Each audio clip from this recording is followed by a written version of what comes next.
আপনার চাওয়া লাগে এমপি সাহেবের কাছে, চাওয়া লাগে মন্ত্রী সাহেবের কাছে।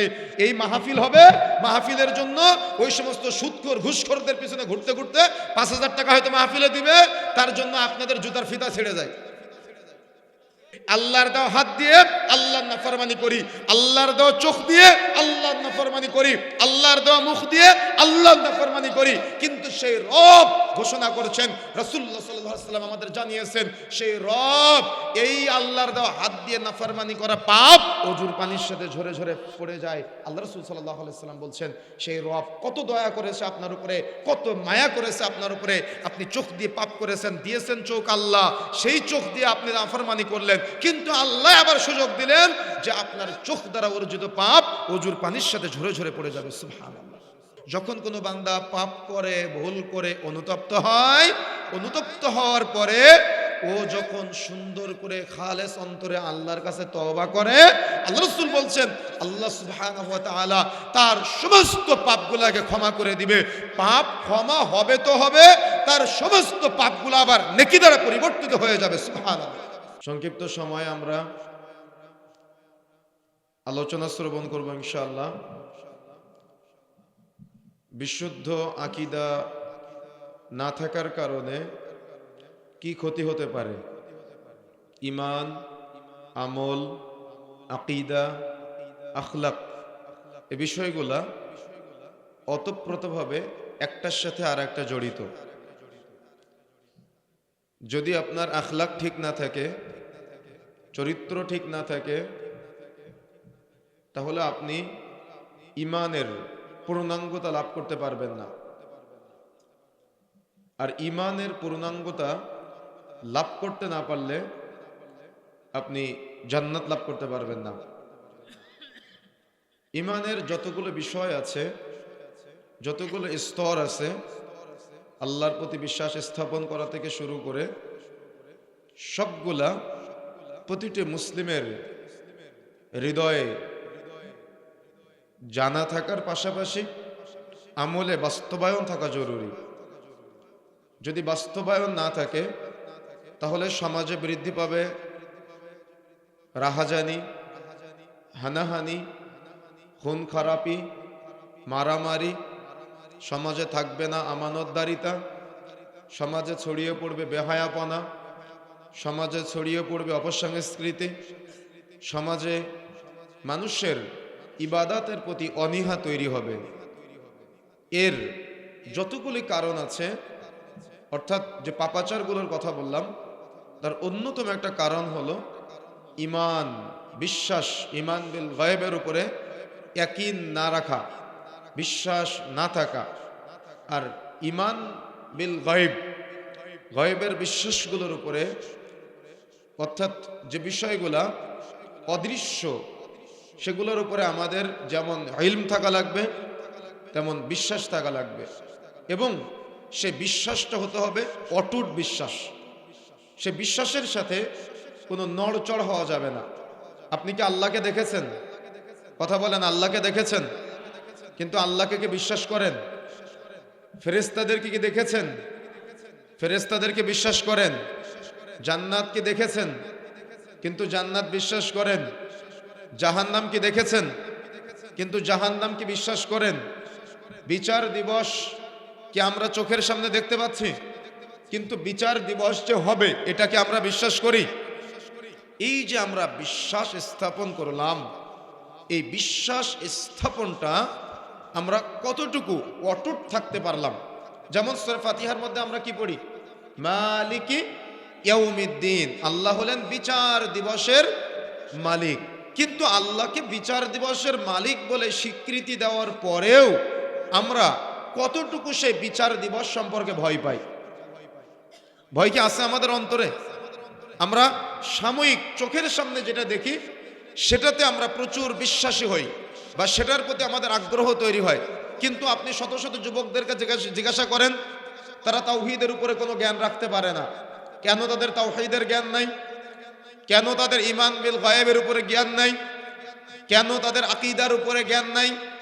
একটা যুবক ছেলের কাছে আপনি জিজ্ঞাসা করবেন আকীদা কি, আকীদা সহি কোনটা, আকীদা বিশুদ্ধ কোনটা, আর ভুল আকীদা কোনটা, ভ্রান্ত আকীদা কোনটা, সে যুবক বলতে পারবে না। আপনি কোনো যুবকের কাছে জিজ্ঞাসা করবেন তাওহীদ উলুহিয়া কি, সে বলতে পারবে না। আপনি কোনো যুবকের কাছে জিজ্ঞাসা করবেন তাওহীদ রুবুবিয়্যা কি, তাওহীদ আসমা ও সিফাত কি, সে বলতে পারবে না। কিন্তু আপনি এমন একটা প্রজন্ম রেখে যাচ্ছেন যারা তাওহীদ সম্পর্কে জ্ঞান লাভ করতে পারে না, যাদের তাওহীদের উপরে জ্ঞান নাই, আকীদার উপরে জ্ঞান নাই, ইখলাসের উপরে জ্ঞান নাই, আমানতদারিতার উপরে জ্ঞান নাই। তাহলে আপনি যে প্রজন্ম রেখে যাচ্ছেন, বলেন তো আপনার এই রেখে যাওয়া প্রজন্ম সে কি আল্লাহকে চিনে? আপনি কথা বুঝেন না মনে হয়। আপনি যে প্রজন্মকে রেখে যাচ্ছেন সে কি আল্লাহকে চিনে? কতটুকু সে আল্লাহকে চিনে?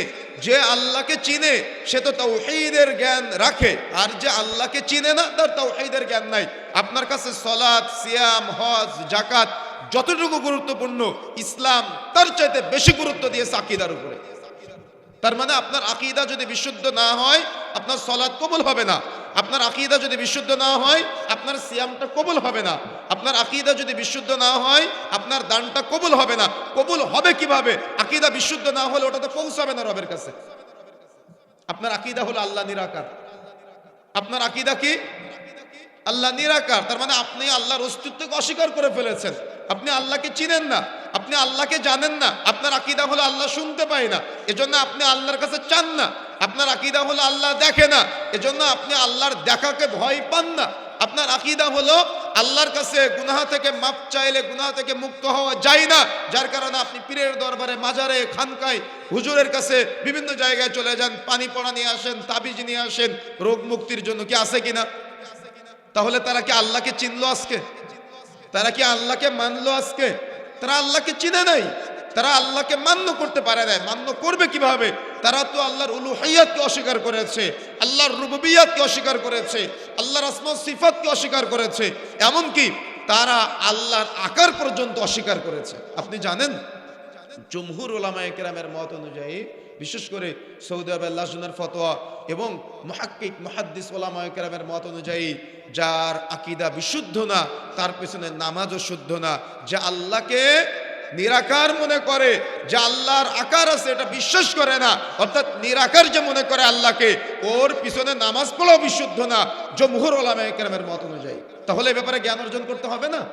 আমরা বললাম 90% 93% মুসলমানের দেশ, 93% মুসলিম হয়ে কি হবে যদি আপনি আল্লাহকে না চিনেন? 90% মুসলিম হয়ে কি হবে যদি আপনার আল্লাহর কাছে মাপ না চেয়ে, ক্ষমা না চেয়ে মাজারে গিয়ে ক্ষমা চাওয়া লাগে, পীরের কাছে গিয়ে ক্ষমা চাওয়া লাগে, খানকায় গিয়ে ক্ষমা চাওয়া লাগে? তাহলে আপনি কেমন মুসলমান? আবু জাহাল সেও কিন্তু আল্লাহকে মানত, কিন্তু আপনার মতো চাওয়ার ক্ষেত্রে অস্বীকার করত। কাবা শরীফের সাইটে যে মূর্তিগুলা ছিল, এই মূর্তির মাধ্যমে আবু জাহাল আল্লাহর কাছে চাইতো। আর আমার আপনার সমাজে আমাদের তাওহীদের জ্ঞান না থাকার কারণে আমাদের বোনদের তাদের ইসলামের চূড়ান্ত বিধান, আকীদার জ্ঞান, ইখলাসের জ্ঞান, মানহাজের জ্ঞান এবং তাদের সর্বোপরি তাওহীদের জ্ঞান না থাকার কারণে মুরগিতে প্রথম ডিম পারলে ডিমটা দিয়ে দেয় বাবার দরবারে, গরুতে প্রথম বাছুর দিলে বাছুরটা মানত করে দেয় অমুক মাজারে, গরুতে বা দেখা যাচ্ছে ছাগলে প্রথম বাচ্চা দিলে ছাগলের বাচ্চাটা অমুক মাজারে অমুক দরবারে মানত করে দেয়। কি আছে কিনা? আছে না এমনটা আমাদের সমাজে? কেন এমনটা? তাদের আকীদার জ্ঞান নাই, তাদের আল্লাহ সম্পর্কে চূড়ান্ত ধারণা নাই, তারা আল্লাহকে চিনে নাই।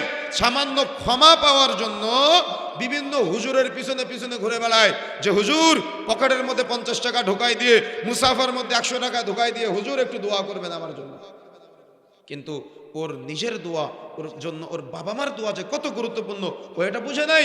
ও আল্লাহর কাছে চাইতে পারে নাই, ও আল্লাহর কাছে ক্ষমা চাইতে পারে নাই, ও আল্লাহর কাছে ওর যত চাওয়া পাওয়া, ইচ্ছা, আশা, আকাঙ্ক্ষা আছে সব ব্যক্ত করতে পারে নাই। কেন? ও তাওহীদে বিশ্বাসী না সেই জন্য। অথচ দেখেন বুনিয়াল ইসলামু আলা খামসিন, শাহাদাতু আল্লা ইলাহা ইল্লাল্লাহ ওয়া আন্না মুহাম্মাদুর রাসূলুল্লাহ ওয়া ইকামিস সালাহ ওয়া ইতাইজ যাকাত ওয়াল হজ্জ ওয়া সাওম রমাদান। সালাত, সিয়াম, হজ, যাকাত এটা হলো পরের 4টা স্টেপ, কিন্তু প্রথম স্টেপ হলো কালিমা, যে কালিমার অনুবাদই অধিকাংশ বাঙালিরা ভুল অনুবাদ করে। কালিমার অনুবাদ কি? লা ইলাহা ইল্লাল্লাহ মানে কি বলে আমাদের সমাজের মানুষ? আল্লাহ ছাড়া মাবুদ নেই, কিন্তু অর্থ ভুল। আরবিয়ান শায়খরা অনুবাদ করেছেন বিহাক্কিন লা মাবুদা ইল্লাল্লাহ, আল্লাহ ছাড়া হক আল্লাহ ছাড়া সত্য, আল্লাহ ছাড়া প্রকৃত কোনো মাহবুদ নাই। আপনি যেমন সূরা সালাতে সূরা ফাতিহার মধ্যে কি পড়েন, ইয়াকা না'বুদু ওয়া ইয়াকা নাস্তাঈন। আল্লাহ ইয়াকা শব্দের আরবি এমন একটা শব্দ, খাস, একমাত্র, কেবলমাত্র, শুধুমাত্র, না'বুদু আল্লাহ তোমারই ইবাদত করি, ওয়া এবং ইয়াকা খাস, একমাত্র, কেবলমাত্র, শুধুমাত্র, নাস্তাঈন আল্লাহ তোমার কাছেই সাহায্য চাই। বলেন সুবহানাল্লাহ। তার মানে আপনি যার ইবাদত করেন আপনি তার কাছে সাহায্য চাইবেন, কিন্তু আপনার ইবাদতটা হচ্ছে কার জন্য? আল্লাহর জন্য হচ্ছে। কতটুকু হচ্ছে? আপনি সাহায্য চাচ্ছেন কার কাছে? আল্লাহর কাছে চাচ্ছেন। কতটুকু চাইতে পারলেন আপনি আল্লাহর কাছে? কতটুকু আল্লাহর সাথে আপনার সম্পর্ক? কেন আল্লাহর সাথে আপনার সম্পর্কের দূরত্ব তৈরি হচ্ছে? কেন? আপনার আকীদার জ্ঞান নাই, সেই জন্য। আকীদা বিশুদ্ধ না, আপনার কালিমা ঠিক করতে পারেন নাই। ওই যে অনুবাদ করেছেন ভুল অনুবাদ, এই ভুল অনুবাদের সাথে আপনি মিশে গিয়েছেন। অথচ গোটা পৃথিবীতে বহু ইলাহ আছে, বহু ইলাহ। মানুষ সূর্যের পূজা করে, মানুষ চন্দ্রের পূজা করে, মানুষ পীরের পূজা করে, মানুষ মাজারের পূজা করে, মানুষ পাহাড়ের পূজা করে, মানুষ সাগরের পূজা করে, মানুষ চাঁদের পূজা করে। করে কি করে না? মানুষ গরুর পূজা পর্যন্ত কিন্তু করে, করে না? এমনটা দেখেছেন না পার্শ্ববর্তী দেশে? মানুষ বহু ইলাহর ইবাদত করে। ইসলাম এই বহু ইলাহকে বাদ দিয়ে একক আল্লাহর ইবাদত করা শিখিয়েছে, এবং ওই ব্যক্তি সবচেয়ে বড় সফল কাম যে আল্লাহকে একক রব হিসেবে স্বীকৃতি দিয়ে আল্লাহকে পালনকর্তা, আল্লাহকে রিজিক দাতা, আল্লাহকে ইবাদতের একক হকদার এবং আল্লাহকে বিচার দিবসের মালিক হিসেবে স্বীকৃতি দেয়, ওই ব্যক্তি হলো সফল কাম। কেন? যার মাঝে এই জ্ঞানগুলা আছে, ওই ব্যক্তি কখনো পাপাচারে জড়ায় না। ওই ব্যক্তি চিন্তা করে আমার রব তো আমাকে দেখছেন, কেন? আমার রব দেখে। তার আকীদা বিশুদ্ধ যে তার রব দেখে। যদি রব দেখে তাহলে রবের সামনে পাপ করতে কেমন লাগবে আপনার? একজন যুবক ছেলে, সে ঘরের ভিতরে কম্বলের ভিতরে মোবাইল নিয়ে সিনেমা দেখতেছে, নাটক দেখতেছে, গান শুনতেছে। এখন তার বাবা একজন আলেম মানুষ, খুব ভালো করে শুনবেন, তার বাবা আলেম মানুষ। তার বাবার সামনে বসে বসে সে কি সিনেমা দেখতে পারে? তার বাবার সামনে বসে সে কি নাটক দেখতে পারে? তার কি কাজ করে বলেন তো? লজ্জা কাজ করে। কি কাজ করে? শরম কাজ করে। যার বাবারও শরম নাই, সন্তানেরও শরম নাই, ওগুলোর কথা বাদ দিলাম, ওগুলা হলো বেহায়ার মত, ওগুলার কথা বাদ দিলাম। কিন্তু যার বাবাকে সন্তান লজ্জা পায় তার কথা বলছি। এখন বলেন, এই সন্তানের সামনে তার বাবা নাই, তার মা নাই, কোনো সিসিটিভি ক্যামেরা নাই, কিন্তু ওই সন্তানের যদি আকীদা বিশুদ্ধ থাকে, আল্লাহ সম্পর্কে অটুট জ্ঞান থাকে, ও যদি লেপের ভিতরেও থাকে, ও যদি কানে হেডফোন লাগিয়ে যদি সিনেমা দেখে, গান শুনে, ও কাকে লজ্জা পাবে বলেন তো? এই জন্য আল্লাহ রাসূল কি বলেছেন জানেন? ছোট্ট একটা হাদিস, আল হায়াউ লা ইয়াতি ইল্লা বিখাইর। লজ্জাশীলতা কল্যাণ ছাড়া কিছুই আনয়ন করে না। যেখানে লজ্জা আছে সেখানে কল্যাণ আছে, যেখানে লজ্জা নাই সেখানে কল্যাণ নাই। এই জন্য যদি আপনার আল্লাহ সম্পর্কে অটুট বিশ্বাস থাকে, তাহলে নিজেকে নিজে লজ্জা পাবেন। নিজেকে লজ্জা পাওয়ার পরে বড়দের লজ্জা পাবেন। বড়দের লজ্জা পাওয়ার পরে যিনি আপনার স্রষ্টা, যিনি আপনাকে সৃষ্টি করেছেন, আপনি তার লজ্জা পাবেন। কি যদি কারোর ভিতরে আল্লাহ সম্পর্কে, আল্লাহর জ্ঞানকে নিয়ে, আল্লাহর এই নভমণ্ডল বা এই যে গোটা পৃথিবীর আপনি যা কিছু দেখছেন সব কিছুর স্রষ্টা হিসেবে আল্লাহকে স্বীকৃতি দিয়ে, আপনি যে আপনার চোখ আল্লাহ দিয়েছেন, এই চোখ আপনার নিয়ামত। আপনার যে কান আল্লাহ দিয়েছেন, এই কানটা হলো আল্লাহর দেওয়া নিয়ামত। আপনার যে মুখমণ্ডল আল্লাহ দিয়েছেন, এই মুখমণ্ডলটা হলো আল্লাহর নিয়ামত। আপনার যে পুরা শারীরিক ফিটনেস আল্লাহ দিয়েছেন, এই পুরাটাই হলো আল্লাহর নিয়ামত। এত এত এত নিয়ামত দেওয়ার পরেও আপনি আল্লাহর দেওয়া নিয়ামতগুলোর মাধ্যমে আল্লাহর নাশুকরিয়া আদায় করেন। আল্লাহর নাশুকরিয়া আদায় করার পাশাপাশি আপনি আল্লাহর নাফরমানি করেন, যাবতীয় পাপাচার, যাবতীয় গুনাহের সাথে সম্পৃক্ত হয়ে যান। কি তাই নয় কি? আপনি অস্বীকার করতে পারবেন? তাহলে একটা ছেলে, সে তার বাবাকে যতটুকু লজ্জা পায়, তার চাইতে বেশি লজ্জা পেতে হবে তার রবকে। এখন রবকে লজ্জা পাওয়ার জন্য রবকে তো চিনতে হবে। একটা মেয়ে তার বাবাকে লজ্জা পায়, হয়তো তার মাকে লজ্জা পেয়ে সে কি করে? বাবা মার সামনে প্রেম করে না, বাবা মার সামনে আরেকটা ছেলের হাত ধরে রাস্তায় হাঁটে না। খুব ভালো করে শুনবেন যুবক ভাইয়েরা, যুবতী বোনেরা, কিন্তু ও যখন ওর বাবা মা পাশে থাকে না, তখন ঠিকই কিন্তু যুবক ছেলেটার হাত ধরে ঘুরে বেড়ায়, মোটর সাইকেলে ঘুরে বেড়ায়, পাপাচারে জড়ায়, পার্কের চিপায় চাপায় গিয়ে। কেন? ও আল্লাহকে চিনে না, তাই ও আল্লাহকে বুঝে নাই, ও আল্লাহকে মান্য করতে পারে নাই। ও আল্লাহকে আল্লাহ যে দেখে তার মাঝে এই বিশ্বাস সে স্থাপন করতে পারে নাই, ব্যর্থ হয়েছে। একজন ভাই সে মুদিখানার দোকানদারি করে, যখন লোকজন দেখে তখন ওজনে ঠিক পরিমাণ দেয়, যখন পরিমাপ করে কোনো কিছু দেয় তখন সে ওজনে ঠিক দেয়, কিন্তু যখন ক্রেতা অন্যদিকে মনোযোগ থাকে তখন ও কি করে, ওজনে বা পরিমাপে কম দেয়। কি আছে কিনা কথা বলতে হবে, আছে কিনা? বগুড়ার সোনাতলায় নাই? আছে, অহরহ আছে। তার মানে ও আল্লাহকে চিনে নাই, ও আল্লাহকে বুঝে নাই, ও আল্লাহকে ভয় পায় নাই, ও আল্লাহর অস্তিত্বকে অস্বীকার করেছে। আল্লাহ যে ওকে দেখে ও এটা উপলব্ধি করতে পারে নাই, যার কারণে ওই ব্যক্তিটা ও সাধারণ মানুষের চোখগুলাকে ভয় পায়, সিসিটিভি ক্যামেরাকে ভয় পায়, কিন্তু আল্লাহকে ভয় আচ্ছা পৃথিবীর কেউ না দেখলে দেখে কে? কথা বলতে হবে, দেখে কে?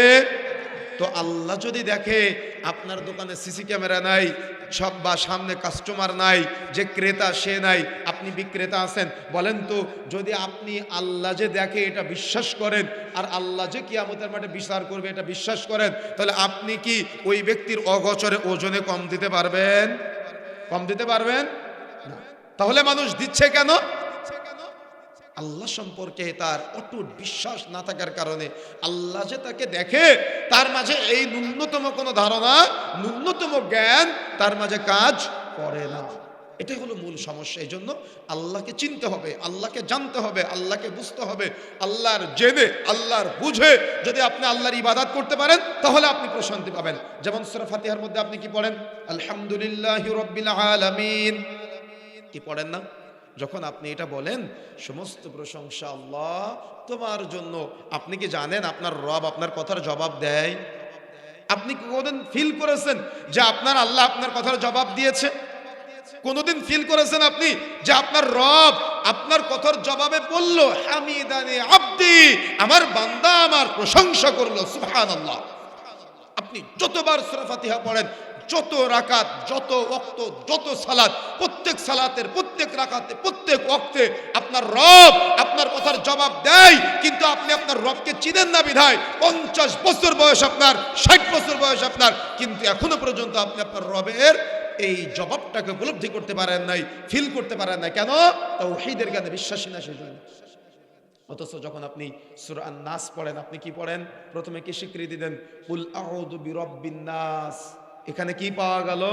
বলো আমি আশ্রয় চাই মানুষের রবের নিকটে, মালিকিন নাস মানুষের মালিকের নিকটে, ইলাহিন নাস মানুষের ইলাহার নিকটে। কিন্তু বলেন তো আপনি রব হিসেবে, মালিক হিসেবে, ইলাহ হিসেবে কতটুকু আপনি আপনার রবকে স্বীকৃতি দিয়েছেন? আপনি কি বলতে পারবেন? বলতে পারবেন আপনি কতটুকু স্বীকৃতি দিয়েছেন? না, আপনি স্বীকৃতি দিতে পারেন নাই, ইবাদতের হকদার বানাতে পারেন নাই। ইবাদতের ক্ষেত্রে একক চাওয়া পাওয়া, ইচ্ছা আশা আকাঙ্ক্ষা যা কিছু আছে সব রবের সাথে সম্পৃক্ত, এটা আপনি উপলব্ধি করতে পারেন নাই। যার কারণে নামাজের মধ্যে আপনি বলেন আল্লাহ একমাত্র তোমারই ইবাদত করি, তোমার কাছেই সাহায্য চাই, কিন্তু মসজিদ থেকে বের হয়ে পীর সাহেবের দরবারে গিয়ে বলতেছেন যে বাবা তোমার মাধ্যমে জান্নাত চাই। কেমনটা হচ্ছে না? অহরহ হচ্ছে। কেন হচ্ছে? ও আল্লাহকে চিনে না, ও আল্লাহকে জানে না, ও আল্লাহকে বুঝে নাই, সেজন্য ও আল্লাহকে চিনতে পারে না। যে ব্যক্তি আল্লাহকে চিনে না ও রাসূলকে ভালোবাসতে পারবে না। যে ব্যক্তি আল্লাহকে চিনে না ও নবীকে ভালোবাসতে পারবে না। কেন? ভালোবাসা কাজ করবে না। আল্লাহ ভীতি না থাকা পর্যন্ত আপনি নবীকে ভালোবাসতে পারবেন না, নবীর প্রতি ভালোবাসা দেখাতে পারবেন না, নবীর প্রতি মায়া মোহাব্বত আপনি পেশ করতে পারবেন না যদি আপনার আল্লাহ ভীতি না থাকে, যদি আপনি বিশুদ্ধ আকীদার অধিকারী না হন, যদি আপনি বিশুদ্ধ মানহাজের অধিকারী না হন। আপনার দুনিয়াবি আবেগ কাজ করবে কিন্তু আপনি আল্লাহকে চিনতে পারবেন না। অথচ রাসূলুল্লাহ সাল্লাল্লাহু আলাইহি ওয়াসাল্লাম বলছেন যখন কোনো বান্দা সকালে পাপ করে রাতে ক্ষমা চায় আল্লাহ তার পাপগুলোকে ক্ষমা করে দেয়। যদি কোনো বান্দা রাতে পাপ করে সকালে ক্ষমা চায় আল্লাহ তার পাপগুলোকে ক্ষমা করে দেয়। সুবহানাল্লাহ। আপনি আপনার এই রবকে চিনতে পারেন না বিধায় যুবক ভাই কোনো একটা ভুল হতেই পারে মানুষ মাত্র, কিন্তু ভুল করার পরে আপনি বলতেছেন আমি যে পাপ করেছি আমার আল্লাহ কি আমার ক্ষমা করবে? কি আল্লাহ সম্পর্কে প্রশ্ন করে কিনা? কথা বলেন, প্রশ্ন করে কিনা? প্রশ্ন করে না। তাহলে বলেন আপনি যে আল্লাহ সম্পর্কে জিজ্ঞাসা চিহ্ন দিলেন যে আল্লাহ কি আমার ক্ষমা করবে, তার মানে আপনি আল্লাহকে রহমান হিসেবে স্বীকৃতি দিলেন না। আপনি আল্লাহকে রহিম হিসেবে স্বীকৃতি দিলেন না, আল্লাহর ক্ষমা সম্পর্কে আপনার কোনো ধারণা নাই। আল্লাহ রাসূল বলছেন, যখন কোনো বান্দা সকালে পাপ করে রাতে ক্ষমা চায়, আল্লাহ তার পাপ ক্ষমা করে দেয়। রাতে পাপ করে সকালে ক্ষমা চায়, আল্লাহ তার পাপগুলোকে ক্ষমা করে দিবে। সুবহানাল্লাহ, কত চমৎকার বর্ণনা। আল্লাহ রাসূল বলছেন, আপনার আল্লাহকে চিনানোর জন্য যখন কোনো বান্দা পাপ করে, ভুল করে অনুতপ্ত হয়, অনুতপ্ত হওয়ার পরে ও যখন সুন্দর করে খালেস অন্তরে আল্লাহর কাছে তওবা করে, আল্লাহ রাসূল বলছেন আল্লাহ সুবহানাহু ওয়া তাআলা তার সমস্ত পাপগুলোকে ক্ষমা করে দিবে। পাপ ক্ষমা হবে তো হবে, তার সমস্ত পাপগুলো আবার নেকি দ্বারা পরিবর্তিত হয়ে যাবে। সুবহানাল্লাহ। কি আপনি কি আপনার রবকে চিনতে পেরেছেন? পারেন নাই। কেন পারেন নাই? আপনি তাওহীদে বিশ্বাসী না, সেজন্য। আপনার তাওহীদ সম্পর্কে জ্ঞান নাই, সেজন্য। আপনি তাওহীদের উপরে অটুট ভরসা রাখতে পারেন নাই, সেই জন্য। অথচ যখন আপনি যেভাবে চাচ্ছেন আপনার রব আপনার মনোবাসনা পূরণ করে দিচ্ছে, আপনার বিশাল অসুস্থ হয়েছেন, আপনি কত চমৎকার সুযোগ দিয়েছেন রাসূলুল্লাহ সাল্লাল্লাহু আলাইহি সাল্লাম। এই মহামারী অসুস্থতার মধ্যে আপনি যদি আল্লাহর উপরে ভরসা করে রাসূলের শেখানো পদ্ধতিতে সূরা ফাতিহা পাঠ করেন, আর যেখানে অসুস্থতা, সেই অসুস্থতার শেফার নিয়তে আপনি হাত মালিশ করেন, মাসাজ করেন বা মুখ দিয়ে ফু দেন, রাসূলুল্লাহ সাল্লাল্লাহু আলাইহি সাল্লাম বলছেন আপনি শিফা লাভ করতে পারবেন। সূরা ফাতিহার আরেকটা নাম হলো শেফা, কিন্তু আমরা বিশ্বাস স্থাপন করতে পারি নাই, ঈমান নাই আমাদের, যার কারণে আমরা প্রতিটা পদে পদে বাধাপ্রাপ্ত হচ্ছি। অথচ রাসূলুল্লাহ সাল্লাল্লাহু আলাইহি ওয়াসাল্লামের বর্ণনা অনুযায়ী আপনার যদি স্যান্ডেলের ফিতা ছিঁড়ে যায়, সেটাও চাইতে হবে রবের কাছে। কার কাছে চাইতে হবে? রবের কাছে। আমরা তো রবের প্রিয় বান্দা হতে চাই না। যদি আমরা চাইতাম, তাহলে রবের প্রিয় বান্দা হওয়ার সবচাইতে উত্তম পথ, পন্থা, পদ্ধতি আবিষ্কার করে ফেলতাম। সেটা হলো তাহাজ্জুদের সালাত। যাকে ফরজ সালাত আপনি আদায় করেন, ইমাম সাহেব পাশে থাকলে 2 রাকাত নামাজ 5 মিনিট লম্বা হয়, কিন্তু পাশে কেউ না থাকলে 2 রাকাত নামাজ 1.5 মিনিটে হয়ে যায়। কিন্তু তাহাজ্জুদের সালাত, আপনার স্ত্রী ঘুমিয়ে আছে, আপনার স্ত্রী দেখে না, আপনার বাবা মা ঘুমিয়ে আছে, আপনার বাবা মা দেখে না, আপনার প্রতিবেশীরা ঘুমিয়ে আছে, তারা কেউ দেখে না, আপনার সন্তান ঘুমিয়ে আছে, তারাও দেখে না। এই শীতের কনকনে, শীতের ঠান্ডার ভিতরে আপনি এই গভীর রজনীতে ফজরের সালাতের আধা ঘন্টা 40 মিনিট আগে এই ঠান্ডা পানিতে আপনি সুন্দর করে যখন অজু করেন, অজু করে আপনি 2 রাকাত সালাত আদায় করে এই রাতের শেষ তৃতীয়াংশে 2 হাত তুলে আপনি আল্লাহর কাছে বলতেছেন, আল্লাহ আমার সন্তানকে মানুষ করতে পারতেছি না, আদর্শিত হচ্ছে না, তুমি আমার সন্তানকে আদর্শিত করে দাও। আল্লাহ আমার ব্যবসায় বরকত দরকার, আল্লাহ তুমি আমার ব্যবসায় বারাকা দান করো। আল্লাহ আমার অমুক অমুক অমুক অমুক যা কিছু দরকার আপনি আল্লাহর কাছে চাইবেন। আল্লাহ রাসূল বলছেন, বান্দা যখন এভাবে আল্লাহর কাছে 2 হাত তুলে একাকী দোয়া করে, আল্লাহ সুবহানাহু ওয়া তাআলা তার এই হাতটাকে খালি হাতে ফেরত দিতে লজ্জা পায়। আপনি আপনার রবকে চিনতে পারেন নাই, আপনি আপনার আল্লাহকে চিনতে পারেন নাই, চিনতে ব্যর্থ হয়েছেন, যার কারণে আপনি এখনো আকীদা, মানহাজ, ইখলাস, আকীদার ক্ষেত্রে আপনি এখনো রবের প্রিয় বান্দাদের অন্তর্ভুক্ত হতে পারেন নাই। ব্যর্থতা এখনো আপনার মাঝে কাজ করতেছে। সুতরাং রবের প্রিয় বান্দা হওয়ার জন্য আপনাকে রবকে চিনতে হবে, আল্লাহকে চিনতে হবে। প্রথমে আপনি রূহের জগতে ছিলেন। কিসের জগতে বলেন তো? রূহের জগতে ছিলেন। ওই রূহের জগৎ থেকে আপনি এসেছেন মাতৃগর্ভে, আমরা এসেছি মাতৃগর্ভে। এই মাতৃগর্ভ থেকে আবার আল্লাহর নির্দেশক্রমে দুনিয়াতে এসেছি মুসাফিরের ন্যায়। যেমন আপনি বগুড়া থেকে যখন ঢাকায় যান, ঢাকায় যাওয়ার সময় ফুড ভিলেজে আপনার প্রত্যেকটা গাড়ি স্টপেজ দেয় না? এখন এই ফুড ভিলেজে আপনি নেমে সেখানে কি আপনি বিশাল প্রাসাদ নির্মাণ করবেন? সেখানে কি আপনি প্রতিষ্ঠিত হওয়ার চেষ্টা করবেন? সেখানে কি আপনি সফলতার জন্য চূড়ান্ত একটা সময় ব্যয় করবেন? রাসূলুল্লাহ সাল্লাল্লাহু আলাইহি ওয়াসাল্লাম বলছেন যে আমাদের মাতৃগর্ভ থেকে দুনিয়াতে এসে, রূহের জগৎ থেকে মাতৃগর্ভ থেকে দুনিয়াতে যে এসেছি আমরা, এই সময়টা হলো এই সফরের সংক্ষিপ্ত একটা যাত্রা বিরতি। আবার যাত্রা শুরু হবে মৃত্যুর মাধ্যমে। গন্তব্য হলো জান্নাত। বুঝেন না মনে হয়? আমার কথা কি বুঝতে পেরেছেন? গন্তব্য কোথায়? জান্নাত। কিন্তু যদি কোনো ব্যক্তি তার গন্তব্য নির্ধারণ করতে না পারে, তাহলে ওই ব্যক্তি কখনো গন্তব্যে পৌঁছাতে পারবে না। তার মানে আপনার গন্তব্য হলো জান্নাত। যদি জান্নাতকে আপনার গন্তব্য হিসেবে আপনি বাছাই করতে না পারেন, তাহলে আপনি দুনিয়াতেও প্রশান্তি পাবেন না, আপনি আখিরাতেও জান্নাত পাবেন না। কেন? আপনার তো আল্লাহর সাথে বন্ধুত্ব নাই, আপনার আরো চায়, আরো চায়, আরো চায়, আরো লাগবে। এগুলা করতে করতে আল্লাহ যে আপনাকে দেখে এটা ভুলে গিয়ে পাপাচার, গুনাহের কাজ, অন্যায়, অশ্লীলতা, চাঁদাবাজি, টেন্ডারবাজি, মারামারি, খুনোখুনি, হানাহানি, রাহাজানি, রাস্তাঘাট বন্ধ করে দেওয়া, মানুষকে আহত করা, নিহত করা, এগুলোর সাথে আপনি সম্পৃক্ত হবেন। মানুষ ঠকানো, অথচ মুসলিমদের নীতির মধ্যে আসে না, মুসলিমদের চিন্তা চেতনার মধ্যেও মানুষ ঠকানোর এই চিন্তা আসার কথা ছিল না। কিন্তু এখন মুসলিম নামে পরিচয় দিয়ে মানুষ মানুষকে ঠকায়, মানুষ মানুষের সাথে চাঁদাবাজি করে, মানুষ মানুষের দেখা যাচ্ছে বদনাম করে, গীবত করে, সালাত থেকে দূরে থাকে, সিয়ম থেকে দূরে থাকে, পাপাচারে জড়ায়, তারা আল্লাহকে চিনে নেয়। সেই জন্য আমার কথা কি বুঝতে পেরেছেন? তাহলে আমাদের কাকে চিনতে হবে বলেন তো? আল্লাহকে চিনতে হবে। আপনি জানেন আপনার সবচেয়ে ভালো বন্ধুকে কে বলেন তো? আপনার সবচেয়ে ভালো বন্ধুকে? আপনার সবচেয়ে ভালো বন্ধু আল্লাহ। যে তার রবের সাথে বন্ধুত্ব স্থাপন করতে পারে, তার মতো সুখী ব্যক্তি পৃথিবীতে আর কেউ নাই। আর যে রবের সাথে বন্ধুত্ব স্থাপন না করে শয়তানের সাথে বন্ধুত্ব স্থাপন করে, তার মতো দুঃখী ব্যক্তি পৃথিবীতে আর কেউ নেই। কিন্তু অধিকাংশ মানুষ রবের সাথে বন্ধুত্ব না করে শয়তানের গোলামি করে, শয়তানের বান্দেগি করে, শয়তানের দাসত্ব করে, শয়তানের ইবাদত করে। আর শয়তান যেটা চায়, শয়তান যদি বলে ওঠ, ও উঠে, শয়তান যদি বলে বস, ও হলো বসে। এখানে বসে আছেন না, শয়তান কিন্তু চুলকানি দিচ্ছে উঠে যাওয়ার জন্য, চুলকানি দিচ্ছে উঠে যাওয়ার জন্য, চুলকাচ্ছে, প্রসাব লাগলো, চুলকাচ্ছে, বাথরুমে যেতে হবে, চুলকাচ্ছে, ঘরে গিয়ে ঘুমাতে হবে, অথচ সূরা ফাতিহার অনুবাদ মুখস্থ নেই, অথচ আকীদা সম্পর্কে জ্ঞান নাই, অথচ সালাতে রুকুতে কি পড়ে জানেন না, সালাতে সাজদায় কি পড়ে অনুবাদ বুঝে না।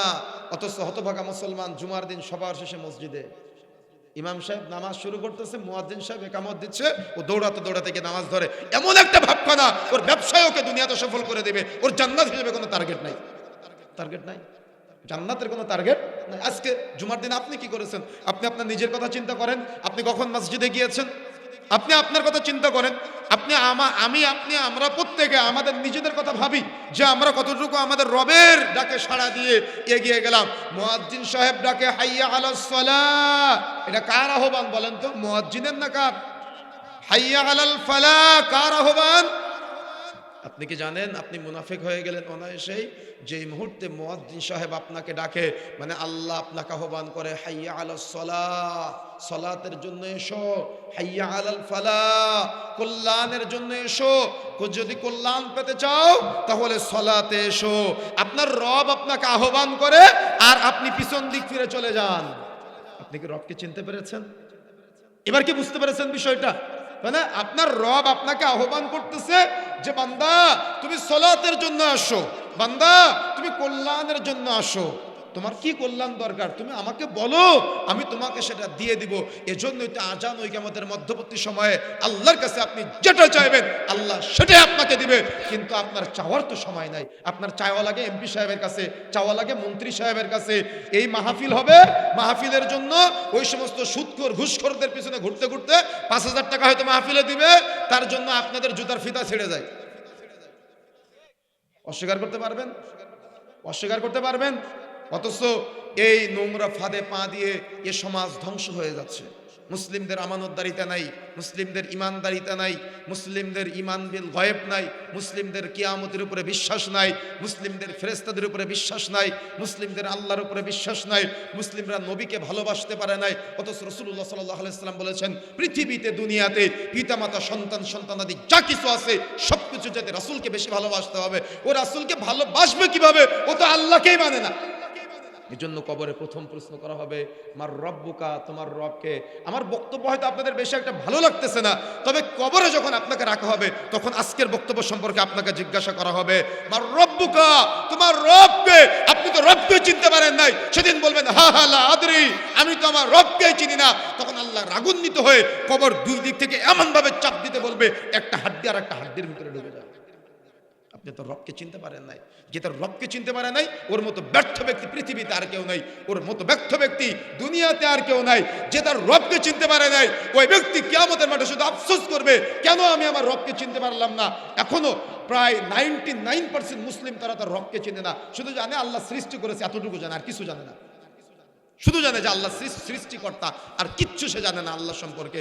আল্লাহর কিভাবে ইবাদত করতে হবে, কিভাবে আল্লাহর কাছে চাইতে হবে, কতটুকু চাইলে পাওয়া যায়, কখন চাইলে অধিক গুরুত্ব পাওয়া যায়। মুয়াজ্জিন সাহেব আপনাকে ডাকে কল্যাণের জন্য এসো, সালাতের জন্য এসো, কিন্তু আপনি এতটাই গাফেল, আপনি এতটাই গাফেল, আপনি আপনার রব আপনাকে আহ্বান করে, পিছন দিক থেকে শয়তান ডাক দেয়, না নামাজে যাওয়ার দরকার নাই, সালাতে যাওয়ার দরকার নাই, শয়তানের আহ্বানে সাড়া দিয়ে আপনি পিছনে চলে যান, আল্লাহর আহ্বানে সাড়া দেন না। তাহলে বলেন তো আপনি শয়তানের গোলামি করলেন না আল্লাহর গোলামি? তোরে কি নাড়া দিচ্ছে? ব্রেনে কি নাড়া দেয়? বিবেকে কি নাড়া দেয়? বিবেক কাজ করবে কিভাবে? সিগারেট খেতে খেতে তো বিবেক পচিয়ে ফেলেছি আমরা। কি জর্দা খেতে খেতে বিবেক নষ্ট, বিবেক পচা, বিবেক দুর্গন্ধযুক্ত হয়ে আছে। রবের সাথে বন্ধুত্ব বাদ দিয়ে শয়তানের গোলামি, শয়তানের তাবেদারি, শয়তানের সাথে বন্ধুত্ব করতে করতে আমাদের রব যে একজন আছেন, সৃষ্টিকর্তা যে একজন আছেন, এটা আমরা ভুলেই গিয়েছি। যার কারণে খুতবা দেয় ইমাম সাহেব আর সামনে মসজিদ ফাঁকা, যে মুহূর্তে নামাজ শুরু হবে ওই মুহূর্তে গিয়ে 2 রাকাত নামাজ ধরে। কেন? যদি নামাজ পড়তে না যায় তাহলে মা বলবে জুমার নামাজটা পড়তে গেলি না বাবা।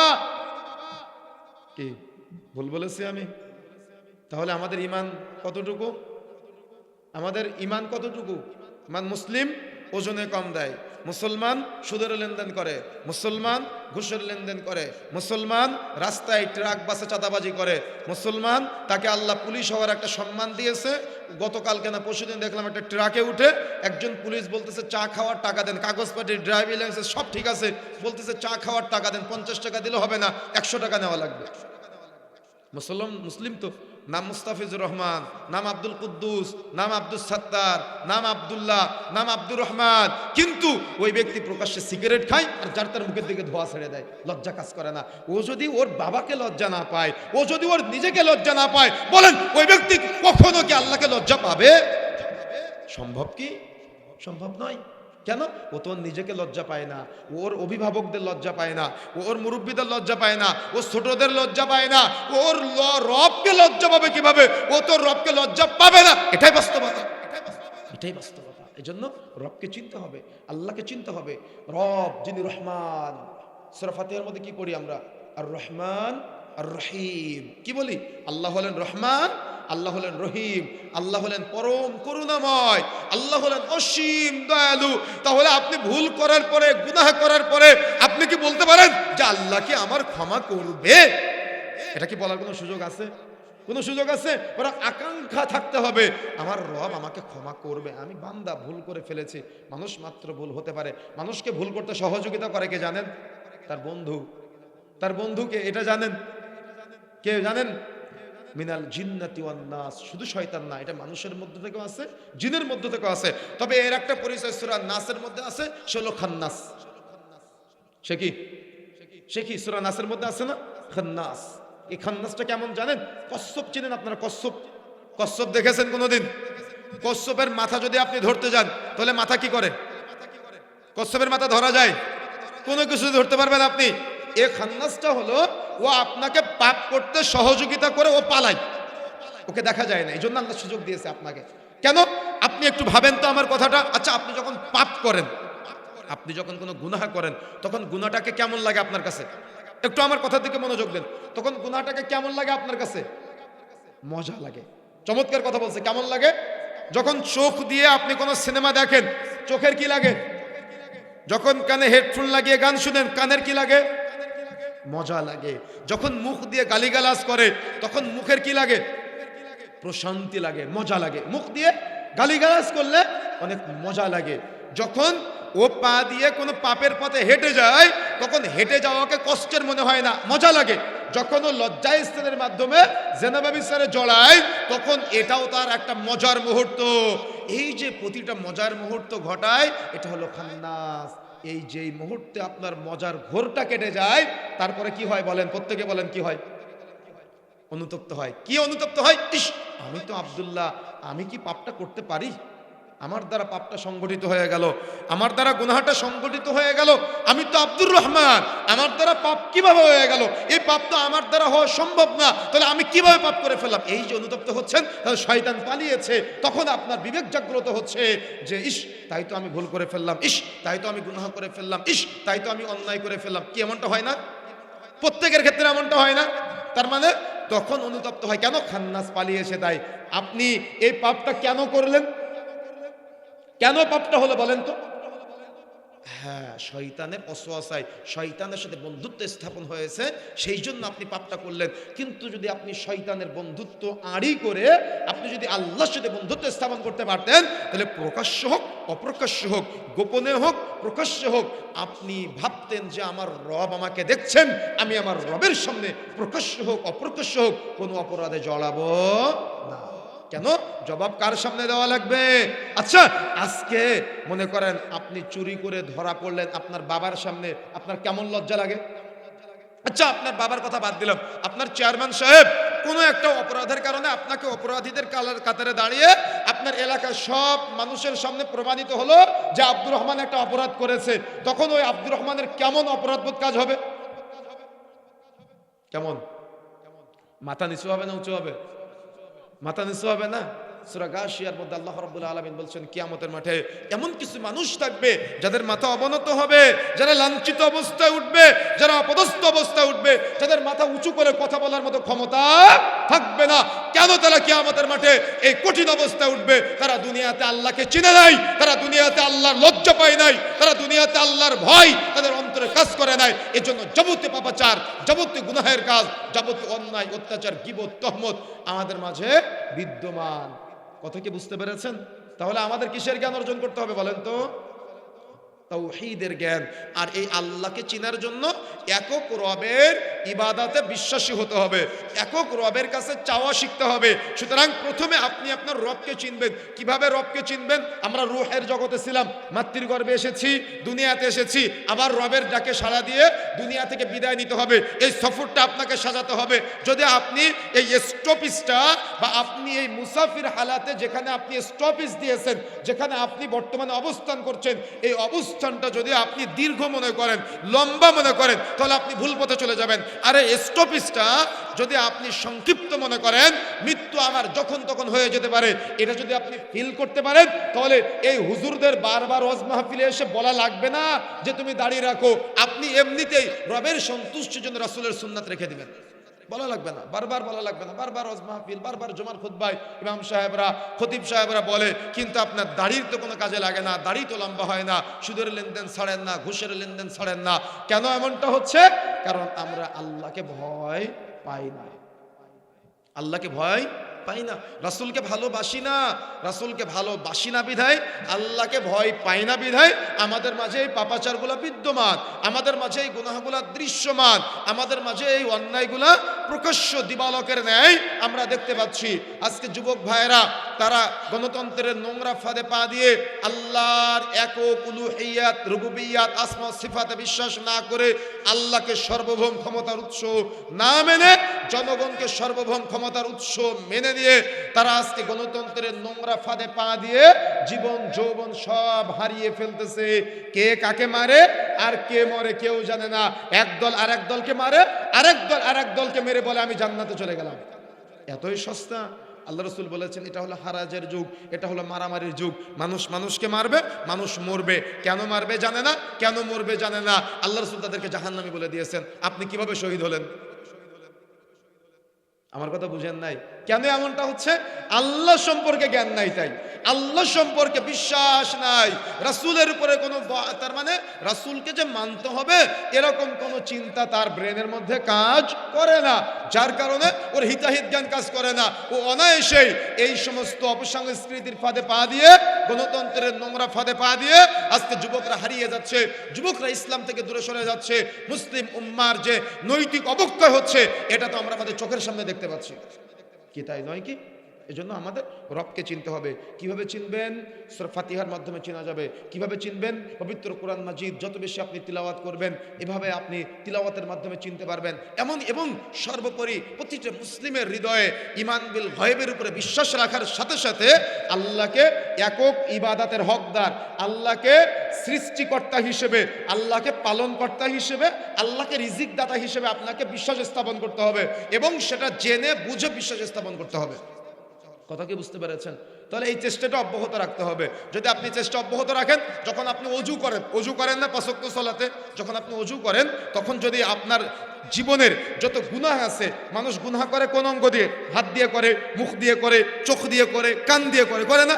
রাসূলুল্লাহ সাল্লাল্লাহু আলাইহি ওয়াসাল্লাম বলছেন এই যে অঙ্গ প্রত্যঙ্গ দিয়ে মানুষ গুনাহ করে, যখন ওই ব্যক্তিটা সুন্দর করে ওযু করে, দয়াময় রব আমাদের এতটাই ভালোবাসে, এতটাই মায়া করে, আর এতটাই রব আমাদের ক্ষমা করতে চায়।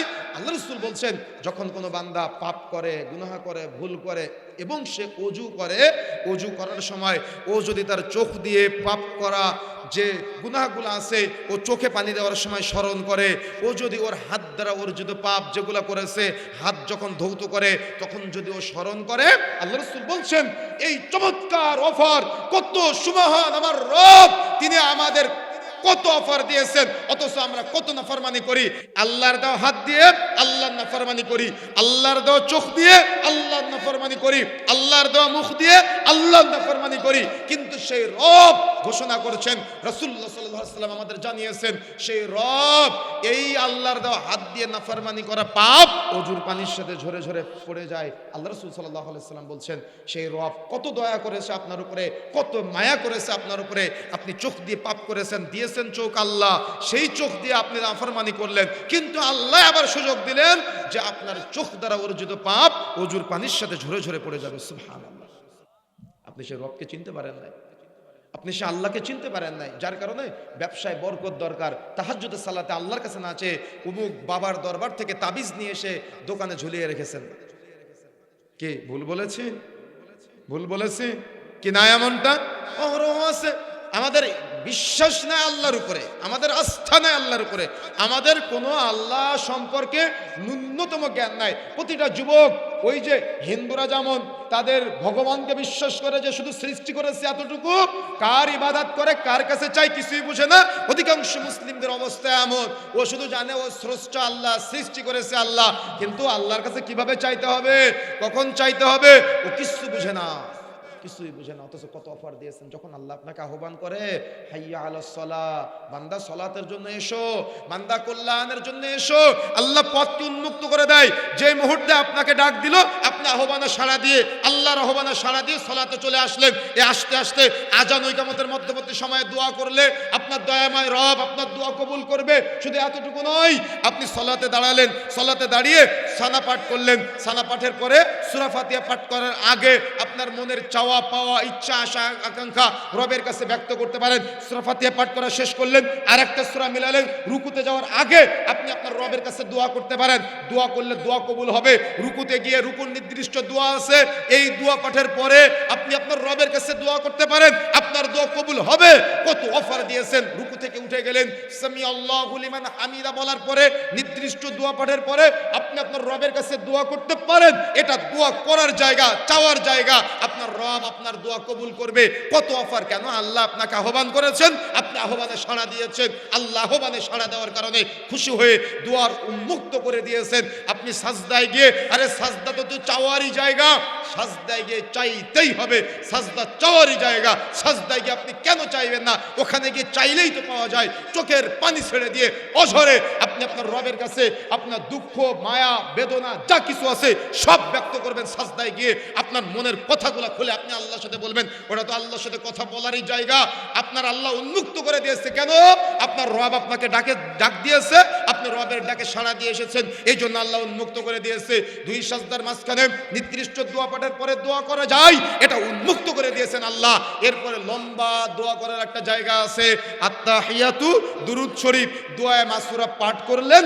পাঠ করার পরে সালাম ফেরানোর আগে যতক্ষণ মন চায়, যতক্ষণ মন চায় আপনি যে ভাষায় রবকে বুঝাতে চান না কেন, আপনি আপনার রবের সাথে কথা বলবেন, আপনি আপনার রবের কাছে চাইবেন, আপনি আপনার রবের সাথে কথোপকথন করবেন। এটা কথা বলারই জায়গা, এটা চাওয়ারই জায়গা। কেন? আপনার রব আপনাকে আহ্বান করেছে, আপনি আপনার রবের আহ্বানে সাড়া দিয়ে আপনি এতক্ষণ পর্যন্ত চাইলেন। সালাম ফেরানোর আগে লম্বা সময় আপনি আল্লাহর কাছে চাইবেন। এত এত এত এত অফার দেওয়ার পরেও আপনি বলেন আল্লাহ কি আমার ক্ষমা করবে? চিনতে পেরেছেন আল্লাহকে? বোন, চিনতে পেরেছেন আল্লাহকে? কিছু হলে হুজুরের কাছে যাওয়া লাগে পানি পড়া নিতে, কিছু হলেই টাকা দেওয়া লাগে মাজারে। রাস্তা দিয়ে যাওয়ার সময় ট্রাকের ড্রাইভাররা যখন কোনো মাজার পার হয়, বাসের ড্রাইভাররা যখন কোনো মাজার পার হয়, তখন ওই হেল্পারকে বলে দান বাক্সে 5 টাকা দিয়ে আসো। তো কেন? যদি দান বাক্সে 5 টাকা না দেয় তো সামনে গিয়ে অ্যাক্সিডেন্ট হতে পারে। তো পীর সাহেবের দান না করলে পীর সাহেব অ্যাক্সিডেন্ট করায়, আপনার পীর সাহেবের কথা বলতে, আপনার ধারণা, আপনার আকীদা। কিন্তু আপনার রব কত ভালোবাসে, আপনার রব আপনার হাত কত চমৎকার একটা নিয়ামত দিয়েছেন। এই হাতের নিয়ামতে শুকরিয়া আদায় করে শেষ করতে পারবেন আপনি? কৃত্রিমভাবে তৈরি করতে পারবে এই চমৎকার হাত? আপনার চোখ, চমৎকার চোখ দিয়েছে, আল্লাহর দেওয়া নিয়ামত হাত, আল্লাহর দেওয়া নিয়ামত চোখ, আল্লাহর দেওয়া নিয়ামত কান। আমি যখন রাজশাহীতে পড়াশোনা করতাম, একজন ভাই অত্যন্ত প্রিয় মানুষ ছিলেন, তরকারির ব্যবসা করতেন, এখনও তার সাথে মাঝে মধ্যে গেলে দেখা হয়। তো তিনি কত চমৎকার সুঠাম দেহের অধিকারী ছিলেন, জুমার দিন আজানের আগে মসজিদে আসতেন। আল্লাহ তার কি পরীক্ষা নিলেন, গত বছর রাজশাহীতে গিয়ে দেখি ওই ভাই কানে শুনতে পায় না, একদম সুস্থ সবল মানুষ, হঠাৎ করে কানে শুনতে পায় না। ইন্ডিয়া বাংলাদেশ মিলে 16 লক্ষ টাকা খরচ করে একটা মেশিন লাগিয়েছে, ব্রেনের ভিতর থেকে কিভাবে কি কাজে লাগিয়ে অপারেশন করে এখন আস্তে আস্তে কিছু কথা শুনতে পায়। তারপরেও কিছুদিন আগে গিয়ে কথা হলো, আবার নাকি শুনতে পায় না। বলেন তো আল্লাহ যে কান আমাদের দিল, কত নিয়ামত। আপনি কি এটা উপলব্ধি করতে পেরেছেন কোনো সময়? যদি শুনতে না পাইতেন তাহলে পৃথিবীর কত কি আপনার তার মানে আফসোসে থেকে যেত। আপনি এটা কল্পনা করতে পারবেন না, যে শুনতে পায় না এই আফসোসটা তার থেকে যাবে। কিন্তু আল্লাহ আপনাকে এত বড় নিয়ামত দিল, কিন্তু আল্লাহর নাফরমানিতে আপনি সেটা কাজে লাগান। আল্লাহ আপনাকে কত বড় নিয়ামত দিল, কিন্তু আপনি আল্লাহকে না জানার কারণে আপনি আল্লাহর নাফরমানিতে সেটা কাজে লাগান। আমরা আল্লাহ আমাদের কত চমৎকার হাত দিয়েছে, আমরা এই হাতটাকে আল্লাহর নাফরমানিতে কাজে লাগাচ্ছি। কেন? আল্লাহকে চিনি নাই, আল্লাহকে জানি নাই, আল্লাহকে বুঝি নাই, এই জন্য আল্লাহর ইবাদতও করি না, আল্লাহর আহ্বানে আমরা সাড়াও দিচ্ছি না। আপনি যখন রাত্রে ঘুমান, আমাদের একটা বদভ্যাস কি জানেন? রাত্রের 1টা 2টা 3টা পর্যন্ত আমরা জেগে থাকি, কিন্তু যেই মুহূর্তে আমাদের রব প্রথম আসমানে নেমে এসে বলে, বান্দা কি আছো, আমার কাছে চাও, আমি তোমাদের দেওয়ার জন্য প্রথম আসমানে নেমে এসেছি। বান্দা তোমার কি দরকার, তুমি আমাকে একটু বলো না, আমি তোমাকে খুব ভালোবাসি, তুমি আমাকে বলো, দেখো আমি তোমার বলাটাকে কবুল করে দিব। রাসূলুল্লাহ সাল্লাল্লাহু আলাইহি ওয়াসাল্লাম কত চমৎকারভাবে বলছেন। কিন্তু আমরা রাত্রে 1টা 2টা 3টা পর্যন্ত জেগে থাকি। যে মুহূর্তটুকু ঘুমানোর দরকার, শয়তান ওই মুহূর্ত পর্যন্ত আমাদের জাগিয়ে রাখে। কেন? আমাদের বন্ধু তো শয়তান, আমাদের বন্ধু আল্লাহকে বানাতে পারি নাই, এই জন্য শয়তানের বন্ধুত্ব বরণ করে নিয়ে শয়তান আমাদের ঘুম পাড়িয়ে দেয় যখন আল্লাহর আহ্বানের সময় চলে আসে। আর ওই সময় আল্লাহ আমাদের আহ্বান করে আর আমরা নাক ডেকে ডেকে ঘুমাই। এটা হলো শয়তানের বন্দেগী আর আল্লাহর বন্দেগীর মধ্যে পার্থক্য। এটা কি? শয়তানের গোলামি আর আল্লাহর গোলামির মধ্যে পার্থক্য, বাস্তব চিত্র এগুলা। তার মানে একজন মুসলিম সে যদি তার শত্রু হিসেবে শয়তানকে বাছাই করতে না পারে, ও জান্নাতে যেতে পারবে না। বুঝেন না মনে হয়? আপনাকে বাছাই করতে হবে, আপনাকে রাত দিন 24 ঘন্টা আল্লাহর কাছে দোয়া করতে হবে। কি দোয়া করতে হবে বলেন তো? কি দোয়া করতে হবে? কি দোয়া করতে হবে জানেন না? আউযু বিল্লাহি মিনাশ শাইতানির রাজীম। আল্লাহ, যে শয়তান বিতাড়িত, তুমি ওই শয়তান থেকে আমাকে মুক্ত রাখো, আমি তার থেকে আশ্রয় চাই তোমার কাছে। চাইতে হবে আল্লাহর কাছে। কেন? আপনি নামাজে দাঁড়িয়েছেন, আপনি মিলান। আমার এই মাহফিলে লাখ লাখ লোকের দরকার নাই, যারা আছেন তারা বুঝেন, যারা আছেন তারা বুঝেন। আপনার রব আপনাকে ডাকলো, আপনি আপনার রবের ডাকে সাড়া দিলেন না, কিন্তু আপনার রব কি কোনো নিয়ামত দিতে আপনাকে বঞ্চিত রাখে? তাহলে রব আপনাকে ভালোবাসে না? কি মনে হয় আপনাকে? কিন্তু আপনি কিন্তু রবের প্রতি অভিযোগ আছে যে বগুড়া শহরে অমুকের 10 তলা বিল্ডিং আছে, আল্লাহ তুমি আমার কেন দিলে না? কি আফসোস আছে কি নাই? আছে না? অমুকের 5 বিঘা জমি, আল্লাহ তুমি কেন আমাকে 1 কাঠা দিয়েছো? কেন? বগুড়া শহরে 10 তলা বিল্ডিং যার আছে, আপনি বলতে পারবেন ওই 10 তলা বিল্ডিং ব্যাংক লোনের বাইরে আছে? কি কেউ এখানে বলতে পারবেন ব্যাংক লোনের বাইরে আছে? এখন ব্যাংক থেকে লোন নিয়ে ও যে 10 তলা বিল্ডিং করলো, বলেন তো কিয়ামতের মাঠে সে আটকাবে না? আটকাবে না? আটকাবে না? আটকাবে না? আপনি কি আটকাবেন? আপনার তো সুদের লেনদেন, আপনি আটকাবেন না, কিন্তু সে আটকে যাবে। তাহলে আল্লাহ ভালোবাসে কাকে? আপনাকে না তাকে? কথা বলেন, আল্লাহ কাকে ভালোবাসে? আপনাকে না তাকে? নিঃসন্দেহে আপনাকে ভালোবাসে, কিন্তু আপনি ভালোবাসাটাকে গ্রহণ করতে পারলেন না, আপনি ভালোবাসাটাকে আলিঙ্গন করতে পারলেন না, আপনি ভালোবাসাটাকে বুঝতে পারলেন না। এটা হলো আপনার ব্যর্থতা, এটা হলো আমাদের ব্যর্থতা। কেন? আমরা চিনতে পারি না। যুবক ভাইরা আল্লাহকে চিনে না, নবীকে চিনে না, রাসূলকে ভালোবাসে না, যার কারণে রাসূলের স্টাইলে চুলের কাটিং পছন্দ হয় না। ওর চুলের কাটিং খেলোয়াড়ের স্টাইল, ওর চুলের কাটিং নায়কের স্টাইল, গায়কের স্টাইল। পতিতালয়ের যারা আছে নারী, তাদের মতো করে চলাচল পছন্দ করে আমাদের বোনেরা। কেন? ও তো রাসূলকে চিনে না। চুলের মধ্যে সামনে 1 কালার, পিছনে 1 কালার, ডান দিকে 1 কালার, বামে 1 কালার। ওকে দেখলে ও যে মুসলমানের ছেলে এটা বোঝাই যায় না। আমাদের বোনদেরকে ও জিন্সের প্যান্ট আর গেঞ্জি এমন ভাবে পরে, ও যে খ্রিস্টানের ঘরের মেয়ে না ও যে মুসলিম আব্দুল্লাহ, আব্দুর রহমান, আব্দুল কুদ্দুসের ঘরের মেয়ে, বুঝার কোনো উপায় নাই। কেন উপায় হবে? ও তো আল্লাহকেই চিনে না, ও তো আল্লাহ ভীতি নাই। আল্লাহ ভীতি হবে কিভাবে? বাবা মাই তো আল্লাহকে ভয় পায় না। এবার কি বুঝতে পেরেছেন মূল থিম কেন আমি বলেছি এতগুলো কথা? আপনি কি বুঝতে পেরেছেন? মানুষ নামাজ পড়ে না কেন? আল্লাহকে চিনে না তাই। মানুষ সিয়াম পালন করে না কেন? আল্লাহকে চিনে না তাই। আচ্ছা, রমজান মাসে যখন আপনি সিয়াম পালন করেন, সুবহে সাদিক থেকে সূর্যাস্ত পর্যন্ত পুকুরে ডুব দিয়ে আপনি কি পানি খান? আচ্ছা, যখন আপনি গোসলখানায় গোসল করেন, ভালো করে বুঝবেন, কেউ কি আপনাকে দেখে? কেউ দেখে না। দেখে কে?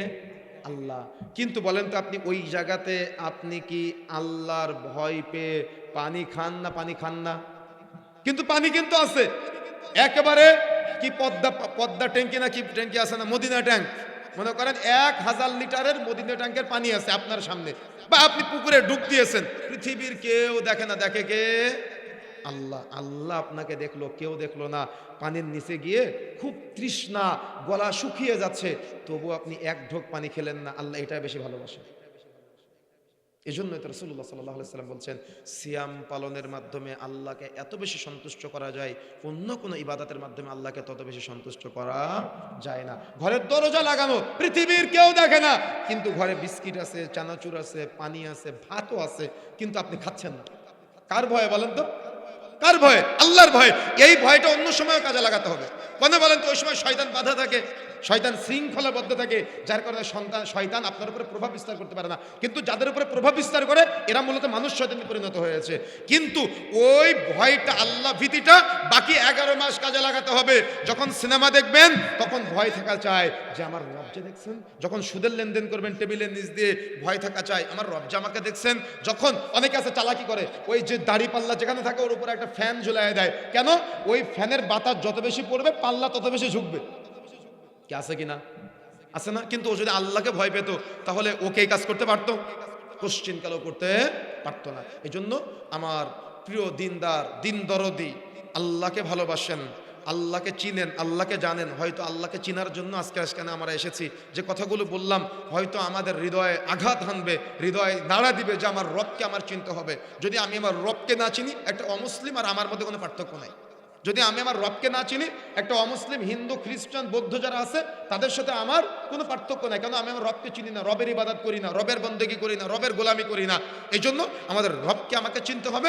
যত বেশি রবকে চিনতে পারবো তত বেশি দুনিয়াতে তৃপ্তিতে থাকতে পারবো, আখিরাতে দ্রুত জান্নাত লাভ করতে পারবো। আর যে ব্যক্তি শয়তানের বন্ধুত্ব করলো ও দুনিয়াতে প্রশান্তিতে থাকবে কিন্তু আখিরাতে জান্নাত লাভ করতে পারবে না। শয়তানের সাথী হিসেবে ও জাহান্নামে চলে যাবে। আর শয়তান চায় এই মুসলিমদেরকে সবসময় জাহান্নামী বানানোর জন্য। এই জন্য আজকের মাহফিলের আমার দিনদার, পরহেজগার, তাকওয়াশীল বোন, আল্লাহকে ভয় করতে হবে, আল্লাহকে চিনতে হবে, আল্লাহকে জানতে হবে, আল্লাহকে বুঝতে হবে, আর আল্লাহর ইবাদত করতে হবে। অন্য কোনো ইবাদত পৃথিবীতে চলবে না। মনে থাকবে ইনশাআল্লাহ। আল্লাহর ইবাদত করার পাশাপাশি রাসূলকে চিনতে হবে, রাসূলকে জানতে হবে, রাসূলের ইবাদত করতে, রাসূলের আনুগত্য করতে হবে। কি করতে হবে বলেন তো? রাসূলের আনুগত্য করতে হবে। এই আনুগত্যের জায়গাটা যেন ঠিক থাকে। পৃথিবীতে দুনিয়াতে পিতামাতা, সন্তান, সন্তানাদি যা কিছু আছে সব কিছু চাইতে রাসূলকে বেশি ভালোবাসতে হবে, আর ভালোবাসা দেখাতেও হবে আমাদের। পারবো ইনশাআল্লাহ? চেষ্টা করতে হবে। যুবক ভাইয়েরা, আল্লাহকে বন্ধু হিসেবে গ্রহণ করতে হবে, রাসূলকে আইডল মানতে হবে। আপনার আমার আইডলকে রাসূলুল্লাহ সাল্লাল্লাহু আলাইহি সাল্লাম। পৃথিবীতে মুসলিমরা যদি তার আইডল নবীকে মানতে পারত তাহলে তারা সফলতা অর্জন করতে পারত। কিন্তু তারা নবীকে আইডল মানতে পারে নাই, আইডল মেনেছে খেলোয়াড়, গায়ক, গায়িকা, নায়ক, নায়িকাদেরকে, যার কারণে তারা সফলতা অর্জন করতে পারে নাই। যুবক ভাইয়েরা, আমি আপনাদেরকে উদাত্ত আহ্বান জানাতে চাই আজকের মাহফিল থেকে যে আসুন আমরা রাসূলকে আমাদের আইডল হিসেবে গ্রহণ করি, রাসূলকে আমাদের জীবনের চাইতে বেশি ভালোবাসি, রাসূলকে আমাদের পিতামাতার চাইতে বেশি ভালোবাসি, রাসূলকে মায়া করি, মহব্বত করি, রাসূলের প্রতি আমাদের ভালোবাসা তৈরি হোক। কেন? কবরে আপনাকে প্রশ্ন করা হবে মা নাবিয়ুকা, তোমার নবীকে। যেমন আপনাকে প্রশ্ন করা হবে মা রব্বুকা, তোমার রবকে। প্রশ্ন করা হবে মা নাবিয়ুকা, তোমার নবীকে। এবং প্রশ্ন করা হবে মা দীনুকা, তোমার দিন কি। যখন আপনি আল্লাহকে চিনবেন, যখন আপনি রাসূলকে চিনবেন, যখন আপনি আল্লাহর ইবাদত করবেন, যখন আপনি রাসূলের পদ্ধতি ফলো করবেন ইবাদতের ক্ষেত্রে, তখন আপনি দিন বুঝতে পারবেন। তাছাড়া আপনি দিন বুঝতে পারবেন না। এটা যদি আপনি বুঝতে না পারেন তাহলে দিন প্রতিষ্ঠা করবেন কিভাবে? কি দিন প্রতিষ্ঠা স্লোগান দেন না? আপনি আল্লাহকেই চিনেন না, আপনি রাসূলকেই চিনেন না। এতক্ষণ কথা বলেছি কেন এবার বুঝেন? আপনি আল্লাহকেই চিনেন না, রাসূলকেই চিনেন না। আল্লাহকে যে চিনে না, রাসূলকে যে চিনে না, সে দিন কিসের দিন প্রতিষ্ঠা করবে? তাহলে আপনার পরিবারে দিন প্রতিষ্ঠা করবেন, কাকে চিনতে হবে? আল্লাহকে চিনতে হবে। ভালোবাসতে হবে কাকে? আপনি নিজের মধ্যে দিন প্রতিষ্ঠা করবেন। কাকে চিনতে হবে? কার আনুগত্যের মাধ্যমে? কিন্তু আপনি আল্লাহকেই চিনেন না, রাসূলের আনুগত্যই করেন না। এই 3.5 হাত বডির মধ্যে কি দিন প্রতিষ্ঠা হবে? দাঁড়িয়ে রাখবেন, তখন মনে মনে ভাবনা হবে আমার দলের কাটিং তো একরকম, আমি কি দাড়ি লম্বা করব না কাটিংয়ে যাব? আমি বুঝাতে পারি না মনে হয়। কথা আপনাকে বুঝতে হবে, খুব তীক্ষ্ণ ব্রেন দিয়ে বুঝতে হবে আমার কথাগুলো, আবেগ দিয়ে কথা বলবেন না। জান্নাত আমাদের গন্তব্য, জান্নাত আমাদের গন্তব্য। মানহাজ যদি ঠিক না থাকে, সালাত আদায় করবেন, সালাত কবুলযোগ্য হবে না, গন্তব্যে পৌঁছাতে পারবেন না। আপনি আল্লাহকেই চিনেন না, নবীকেই চিনেন না, তো কার দিন প্রতিষ্ঠা করবেন আপনি? কার দিন? আপনাকে আল্লাহকে তো আগে চিনতে হবে, নবীকে তো আগে ভালোবাসতে হবে। কাপড় দিন রাত মাটির সাথে গড়াগড়ি খায়, কার দিন প্রতিষ্ঠা করবেন আপনি? কাপড় প্রতিষ্ঠা করতেছেন মাটির নিচে শয়তানের গোলামি করে, তো আল্লাহর দিন প্রতিষ্ঠা করবেন কিভাবে? লেনদেন হচ্ছে সুদের, লেনদেন হচ্ছে ঘুষের, চড়তেছি অন্যায় অত্যাচার জুলুম, রাস্তাঘাট বন্ধ করা, আমি কিভাবে রবের দিন প্রতিষ্ঠা করবো? এই জন্য দিনী ভাইয়েরা বোনেরা, আল্লাহকে চিনুন, আল্লাহকে জানুন, নিজের 3.5 হাত বডির মধ্যে দিন প্রতিষ্ঠা করুন, পরিবারে দিন প্রতিষ্ঠা করুন, সমাজ প্রতিষ্ঠিত হয়ে যাবে ইনশাআল্লাহ। যদি আল্লাহর উপরে ভরসা না থাকে তো হুড়ুম দালাম করে সাময়িক কিছু হতে পারে, স্থায়ী পরিবর্তন হবে না, কোশ্চিন করা সম্ভব না। এই জন্য আমি নসিহা করে যাচ্ছি, দিন প্রতিষ্ঠা করতে চান, আগে নিজের 3.5 হাত বডির মধ্যে দিন প্রতিষ্ঠা করুন। আকিমুদ্দিন এর ভুলভাল ব্যাখ্যা করবেন না, আগে 3.5 হাত বডির মধ্যে দিন প্রতিষ্ঠা করুন, নিজের পরিবারে দিন প্রতিষ্ঠা করুন। আল্লাহ সুবহানাহু ওয়া তাআলা বলেছে, ইয়া আইয়ুহাল্লাযিনা আমানু কু আনফুসাকুম ওয়া আহলিকুম নারা, হে ঈমানদারগণ, তোমরা নিজেরা জাহান্নামের আগুন থেকে বাঁচো, তোমাদের পরিবারদেরকে জাহান্নামের আগুন থেকে বাঁচাও। আমরা নিজেরা জাহান্নামে হাবুডুবু খাচ্ছি, আমি কিসের দিন প্রতিষ্ঠা করব? আমি তো রবকে চিনি না, আমি তো রাসূলকেই মানতে পারি নাই, রাসূলকে ভালোবাসতে পারি নাই, আমার দ্বারা দিন প্রতিষ্ঠা হওয়া সম্ভব? আগে দিন নিজের মধ্যে বাস্তবায়ন করতে হবে, রবকে চিনতে হবে। এই জন্য কবরে প্রশ্ন 3টা, কেন? বুঝতে পেরেছেন? আল্লাহকে চিনতে হবে, নবীকে চিনতে হবে, তাহলে দিন বাস্তবায়ন হবে, তাছাড়া দিন প্রতিষ্ঠা করা সম্ভব নয়। প্রতিষ্ঠা হবে শয়তানের বন্দিগির মাধ্যমে, প্রতিষ্ঠা হবে সাময়িক হুড়ুম দাঁড়াম, সাময়িক চাওয়া পাওয়া পূরণ হবে, স্থায়ী পরিবর্তন সম্ভব না। আপনার স্ত্রী বোরকা পরে কার ভয়ে? যদি আল্লাহর ভয়ে পড়ে, আপনি থাকলেও পড়বে, না থাকলেও পড়বে। কিন্তু যদি আপনার ভয়ে পড়ে, আপনি থাকলে বোরকা পড়বে, আপনি না থাকলে উলঙ্গ হয়ে ঘুরে বেড়াবে, আমানতদারিতা ঠিক থাকবে না। কেন? আল্লাহর ভয় করে না, সেই জন্য। এই জন্য আমার বার্তা হলো, আল্লাহকে চিনুন, আল্লাহকে জানুন, আকীদা বিশুদ্ধ করুন, সহি আকীদার অনুসারী হন, রাসূলকে সমস্ত জীবনের যা কিছু আছে উজাড় করে দিয়ে ভালোবাসুন। মৃত্যুর জন্য প্রস্তুতি হবেন যদি রাসূলের অপমান করে কেউ। কথা বুঝেন নাই? মৃত্যু উপেক্ষা করে এগিয়ে যেতে হবে, এই মনোবাসনা থাকবে। কিন্তু আমাদের যুবকদের মনোবাসনা, কোনো একজন নায়ককে যদি অপমান করে, কমেন্টস বক্সে গিয়ে অমুক নায়কের পক্ষে সে প্রতিবাদ করতে পারে, কিন্তু রাসূলুল্লাহ সাল্লাল্লাহু আলাইহি ওয়াসাল্লামকে নিয়ে যদি কেউ কটূক্তি করে, তাহলে তার মায়া কাজ করে না। কি আমি বাস্তব বললাম না অবাস্তব বললাম? মুসলিম সমাজের বাস্তব চিত্র এগুলা।